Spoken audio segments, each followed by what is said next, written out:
Coucou à toi, bonjour à vous tous, bienvenue mes chers amis pour les tirages pour l'année 2025. J'espère que vous allez bien. On va regarder vos prévisions pour l'année, donc la nouvelle bien sûr, avec des messages pour les 12 mois à venir.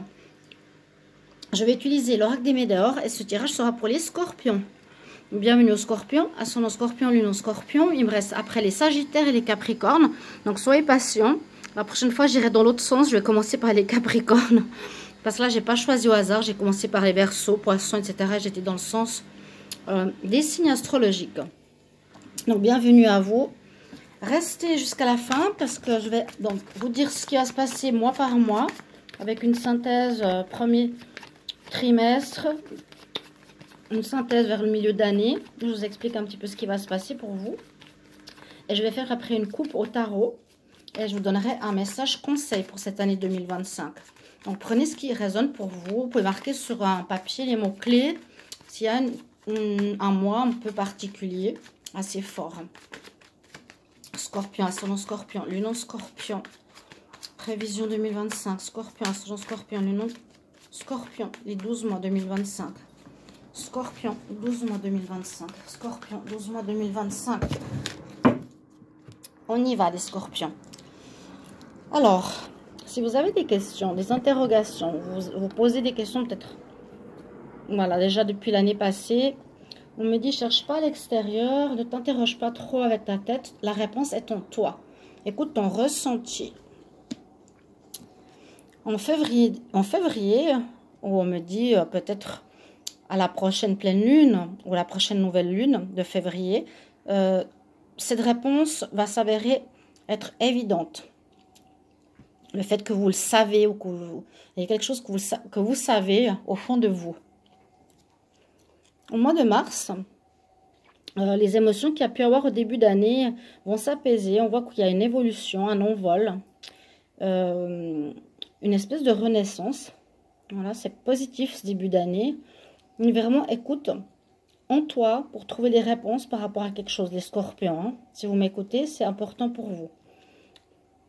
En avril, il y a quelque chose qui est lié aux vies antérieures. C'est possible que ce soit justement le fait que vous n'écoutez pas assez votre intuition. Vous êtes trop dans le mental ou trop superficiel. Vous arrivez en fin de cycle au mois de mai. Donc, il y a un cycle important qui se termine. Ici, par rapport à des interrogations.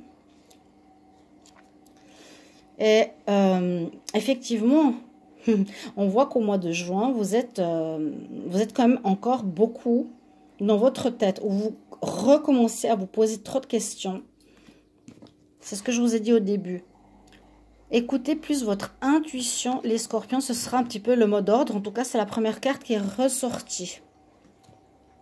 En juin, on se repose beaucoup de questions. Hein. Ah, moi j'ai les deux cartes de lâcher prise. Donc, on se pose des questions, mais visiblement, je pense que vous avez appris la leçon. Vous vous êtes dit, ok, je dois vraiment écouter mon intuition, mes ressentis. C'est ça qui est important. En août, c'est surtout par rapport à l'amour que vous vous interrogez. Comment j'agis? Qu'est-ce que je dois faire? Avec qui je dois aller? Toutes ces choses-là, visiblement, vous interpellent. Vous posez beaucoup de questions par rapport à l'amour. Pourquoi ça dure pas? Ou par rapport à une rupture. Ici, on a la carte numéro 13. Donc, il y a eu peut-être des ruptures dans votre vie. Vous êtes posé beaucoup de questions. Après, donc, début d'été, on voit que vous lâchez prise au final. Vous dites non, je sais au fond de moi ce qu'il faut faire. Et comme je vous ai dit, vraiment, c'est cette notion-là. C'est la clé est en vous. Écoutez vos émotions, écoutez votre ventre. Qu'est-ce qu'il vous dit? Votre âme, au fond de vous, vous avez vraiment les réponses. On me dit que ce sera évident, ce premier semestre. Vous allez vous apaiser. On me dit que c'est quelque chose en rapport avec une vie antérieure. Et que vous arrivez en fin de cycle. Là, comme je vous ai dit, vous arrivez à calmer votre mental. Deuxième semestre, ça concerne l'amour. Juin, juillet, août. En septembre, on me dit cette situation concernant l'amour durable sera encore d'actualité dans le trimestre en cours.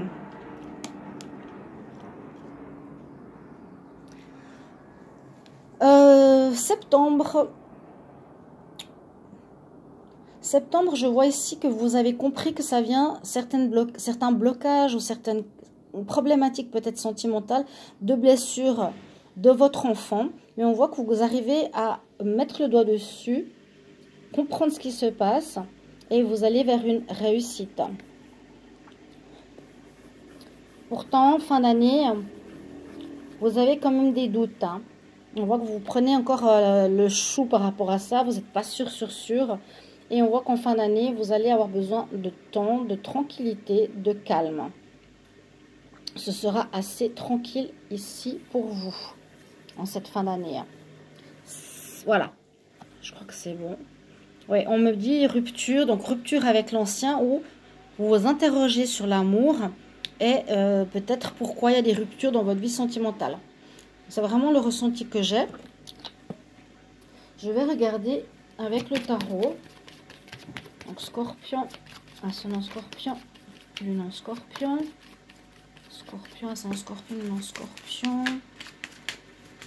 Pour 2025, quelle est l'énergie principale? Quelles sont les énergies principales pour 2025 pour les Scorpions?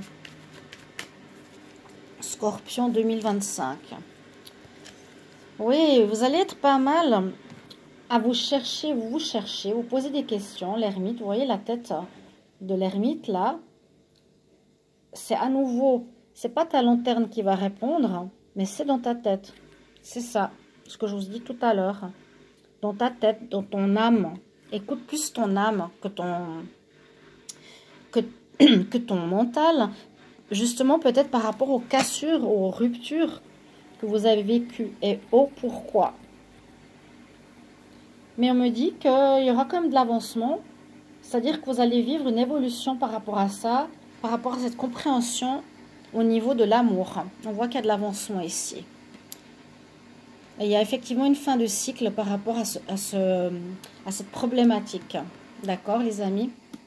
On voit que ça bouge, que la roue tourne en votre faveur. Alors, on va regarder quel est le conseil pour vous, les scorpions. Scorpion, ascendant Scorpion, le nom Scorpion, quel est le message conseil pour 2025? Scorpion, conseil pour 2025. Scorpion, conseil pour 2025. Qu'est-ce qu'on vous dit? Soit dans la créativité. Donc, essayez d'être moins dans votre tête. Soyez vraiment plus dans votre corps. Exprimez-vous plus.